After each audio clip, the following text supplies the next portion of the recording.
ಎಲ್ಲರಿಗೂ ನಮಸ್ಕಾರ ಸ್ನೇಹಿತರೆ. ಗೃಹಲಕ್ಷ್ಮಿ ಯೋಜನೆಯ ಬಗ್ಗೆ ಹಲವಾರು ಜನರು ಕೂಡ ನಮಗೆ ಇವತ್ತು ಹಣ ಬರುತ್ತೆ, ನಾಳೆ ಹಣ ಬರುತ್ತೆ ಅಂತ ಹಲವಾರು ಮಹಿಳೆಯರು ಕೂಡ ವೇಟ್ ಮಾಡ್ತಾನೆ ಇದ್ದಾರೆ. ಆದರೆ ನಿಮಗೆ ಯಾವುದೇ ರೀತಿಯಾಗಿ ಹಣ ಬರ್ತಿಲ್ಲ ಅಂತ ಈಗ ಹಲವಾರು ರೀತಿಯ ಕಮೆಂಟ್ ಬಾಕ್ಸಲ್ಲಿ ಎಲ್ಲರೂ ಕೂಡ ಕಮೆಂಟ್ ಮಾಡ್ತಾ ಇದ್ರೆ ಅದಕ್ಕೆ ಉತ್ತರ ಸಿಕ್ಕಿದೆ ಅಂತಲೇ ಹೇಳ್ಬೋದು.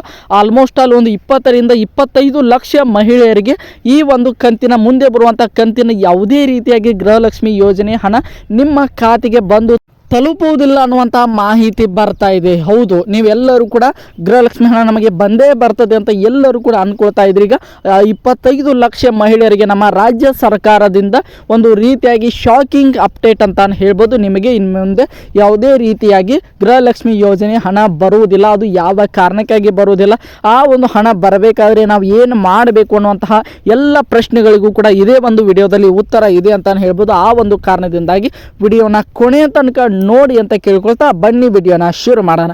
ನಿಮಗೆಲ್ಲರಿಗೂ ಕೂಡ ಗೊತ್ತಿರೋ ಹಾಗೆ ಗೃಹಲಕ್ಷ್ಮಿ ಯೋಜನೆಯ ಫಲಾನುಭವಿಗಳು 1,22,24 ಲಕ್ಷ ಮಹಿಳೆಯರು ಇದ್ದಾರೆ ಅಂತ ಹೇಳ್ಬೋದು.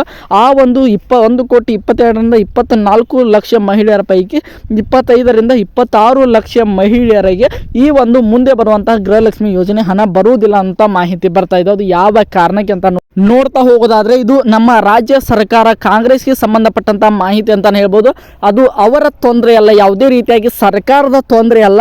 ಇದು ನೀವು ಮಾಡಿಕೊಂಡಿರುವಂತಹ ತಪ್ಪಿನಿಂದಾಗಿ ನಿಮಗೆ ಇನ್ಮೇಲೆ ಯಾವುದೇ ರೀತಿಯಾಗಿ ಗೃಹಲಕ್ಷ್ಮಿ ಯೋಜನೆಯ ಹಣ ಬರುವುದಿಲ್ಲ ಅಂತಾನೆ ಹೇಳ್ಬೋದು. ಅದು ಆ ಒಂದು 25 ಲಕ್ಷ ಮಹಿಳೆಯರ ಪೈಕಿ ನೀವು ಕೂಡ ಒಬ್ಬರ ಆಗಿರ್ಬೋದು. ಅದಕ್ಕೋಸ್ಕರ ಈ ಒಂದು ವಿಡಿಯೋನ ಕೊನೆ ತನಕ ನೋಡಿ, ಯಾಕಂದ್ರೆ ಇನ್ಮೇಲೆ ನಿಮಗೆ ಯಾವುದೇ ರೀತಿಯಾಗಿ ಗೃಹಲಕ್ಷ್ಮಿ ಯೋಜನೆ ಹಣ ಬರುವುದಿಲ್ಲ ಅಂತಾನೆ ಹೇಳ್ಬೋದು.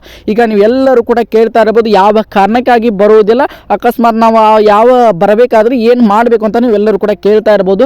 ಅದು ಯಾಕೆ ಬರ್ತಾ ಇಲ್ಲ ಅಂತ ನೋಡ್ತಾ ಹೋಗೋದಾದ್ರೆ 1,25 ಲಕ್ಷ ಜನರ ಪೈಕಿ 25 ರಿಂದ 26 ಲಕ್ಷ ಮಹಿಳೆಯರ ಆಧಾರ್ ಸೀಡಿಂಗ್ ಬಂದ್ ಆಗಿದೆ ಅಂತಾನೆ ಹೇಳ್ಬೋದು. ವಿಶೇಷವಾಗಿ ಕರ್ನಾಟಕ ಬ್ಯಾಂಕ್ ಅಂತಾನೆ ಹೇಳ್ಬೋದು. ಕರ್ನಾಟಕ ವಿಕಾಸ ಗ್ರಾಮೀಣ ಬ್ಯಾಂಕ್ ಇದ್ದಿದ್ದು ಕರ್ನಾಟಕ ಬ್ಯಾಂಕ್ ಆಗಿರುವಂಥ ವಿಚಾರ ನಿಮಗೆಲ್ಲರಿಗೂ ಕೂಡ ಗೊತ್ತಿದೆ. ಅದರಲ್ಲಿ ಆಲ್ಮೋಸ್ಟ್ ಆಲ್ ಗೃಹಲಕ್ಷ್ಮಿ ಯೋಜನೆಯ ಫಲಾನುಭವಿಗಳಲ್ಲಿ ಕರ್ನಾಟಕ ವಿಕಾಸ ಗ್ರಾಮೀಣ ಬ್ಯಾಂಕಿನ ಒಂದು ಮಹಿಳೆಯರು ಒಂದು ಫಲಾನುಭವಿಗಳೇ ಜಾಸ್ತಿ ಇರೋದ್ರಿಂದ ಈ ಒಂದು ಬ್ಯಾಂಕಿನಿಂದಾಗಿ ತೊಂದರೆ ಆಗಿದೆ ಅಂತ ಹೇಳ್ಬೋದು. ಈ ಒಂದು ಬ್ಯಾಂಕ್ ಇದ್ದವರು, ವಿಶೇಷವಾಗಿ ಇದು ಮತ್ತು ಕೆನರಾ ಬ್ಯಾಂಕ್ ಇದ್ದವರು, ನೀವು ಈ ಒಂದು ವಿಡಿಯೋನ ಖಂಡಿತವಾಗಲೂ ಕರೆಕ್ಟಾಗಿ ಕೇಳಿಸ್ಕೊಳ್ಳಲೇಬೇಕು ಅಂತ ಹೇಳ್ಬೋದು. ನಿಮ್ಮ ಆಧಾರ್ ಸೀಡಿಂಗ್ ಬಂದ್ ಆಗಿದೆ ಅಂತ ಹೇಳ್ಬೋದು. ಆ ಒಂದು ಕಾರಣದಿಂದಾಗಿ ನಿಮಗೆ ಇನ್ನು ಮುಂದೆ ಯಾವುದೇ ರೀತಿಯಾಗಿ ಗೃಹಲಕ್ಷ್ಮಿ ಯೋಜನೆಯ ಹಣ ನಿಮ್ಮ ಖಾತೆಗೆ ಬಂದು ತಲುಪುವುದಿಲ್ಲ ಅಂತ ಹೇಳ್ಬೋದು. ಹಾಗಾದ್ರೆ ನಾವು ಮುಂದೆ ಏನು ಮಾಡಬೇಕು ಸರ್ ಗೃಹಲಕ್ಷ್ಮಿ ಯೋಜನೆ ಹಣ ಬರಬೇಕಾದ್ರೆ ಅಂತ ಕೇಳ್ತಾ ಇರ್ಬೋದು. ಅದಕ್ಕೂ ಕೂಡ ಉತ್ತರ ಇದೆ ಅಂತ ಹೇಳ್ಬೋದು. ಈ ಒಂದು ಕಾರಣವನ್ನು ನೀವು ಸರಿ ಮಾಡಿಸಿಕೊಂಡ್ರೆ ನಿಮಗೆ ಗೃಹಲಕ್ಷ್ಮಿ ಯೋಜನೆ ಹಣ ಕಂಟಿನ್ಯೂ ಆಗಿ ಬರಲಿಕ್ಕೆ ಶುರು ಆಗ್ತದೆ ಅಂತ ಹೇಳ್ಬೋದು. ಅದೇ ಆಧಾರ್ ಸೀಡಿಂಗ್ ಬಂದ್ ಆಗಿದ್ದನ್ನು ನೀವು ಪ್ರಾರಂಭ ಮಾಡ್ಕೊಳ್ಬೇಕು ಅಂತ ಹೇಳ್ಬೋದು. ಮೊದಲನೇದಾಗಿ ನಿಮ್ಮ ಆಧಾರ್ ಕಾರ್ಡ್ಗೆ ಅದರ ಜೊತೆಗೆ ನಿಮ್ಮ ಬ್ಯಾಂಕ್ ಪಾಸ್ಬುಕ್ಗೆ ಲಿಂಕ್ ಇದೆ ಇಲ್ವಾ ಅಂತ ಮೊದಲು ನೀವು ಕರೆಕ್ಟಾಗಿ ಚೆಕ್ ಮಾಡಿಸಿಕೊಳ್ಳಿ. ಅದು ಕರೆಕ್ಟ್ ಆಗಿದ್ದರೆ ಏನು ಕೂಡ ಪ್ರಾಬ್ಲಮ್ ಇಲ್ಲ, ನಿಮಗೆ ಖಂಡಿತವಾಗಿ ಗೃಹಲಕ್ಷ್ಮಿ ಯೋಜನೆ ಹಣ ಬಂದು ತಲುಪ್ತದೆ ಅಂತ ಹೇಳ್ಬೋದು. ಅಕಸ್ಮಾತ್ ಅದು ಬಂದಿದ್ದರೆ ಮಾತ್ರ ನಿಮಗೆ ತೊಂದರೆ ಆಗ್ತಾ ಹೋಗ್ತದೆ ಅಂತ ಹೇಳ್ಬೋದು. ಬಂದಾಗಿದ್ದರೆ ನಿಮ್ಗೆ ಯಾವುದೇ ರೀತಿಯಾಗಿ ಗೃಹಲಕ್ಷ್ಮಿ ಯೋಜನೆ ಹಣ ಬರುವುದಿಲ್ಲ. ಆ ಒಂದು ಕಾರಣದಿಂದಾಗಿ ನಿಮ್ಮ ನಿಯರೆಸ್ಟ್ ಆನ್ಲೈನ್ ಸೆಂಟರ್ ಅಥವಾ ನಿಮ್ಮ ಮೊಬೈಲ್ನಲ್ಲಿ ಕೂಡ ನೀವು ಚೆಕ್ ಮಾಡ್ಕೊಳ್ಬೋದು ನಿಮ್ಮ ಆಧಾರ್ ಸೀಡಿಂಗ್ ಆ್ಯಕ್ಟಿವ್ ಇದೆಯಾ ಅಥವಾ ಇನ್ಆ್ಯಕ್ಟಿವ್ ಆಗಿದೆ ಅಂತ.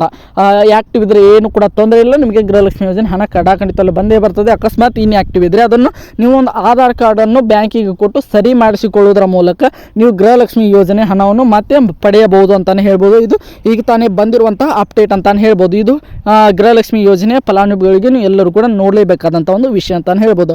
ಗೃಹಲಕ್ಷ್ಮಿ ಯೋಜನೆಗೆ ಸಂಬಂಧಪಟ್ಟ ಯಾವುದೇ ಅಪ್ಡೇಟ್ಗಳನ್ನು ಪಡೆಯಲು ನಮ್ಮ ಚಾನಲ್ಗೆ ಸಬ್ಸ್ಕ್ರೈಬ್ ಮಾಡಿಕೊಂಡು ಸಪೋರ್ಟ್ ಮಾಡಿ.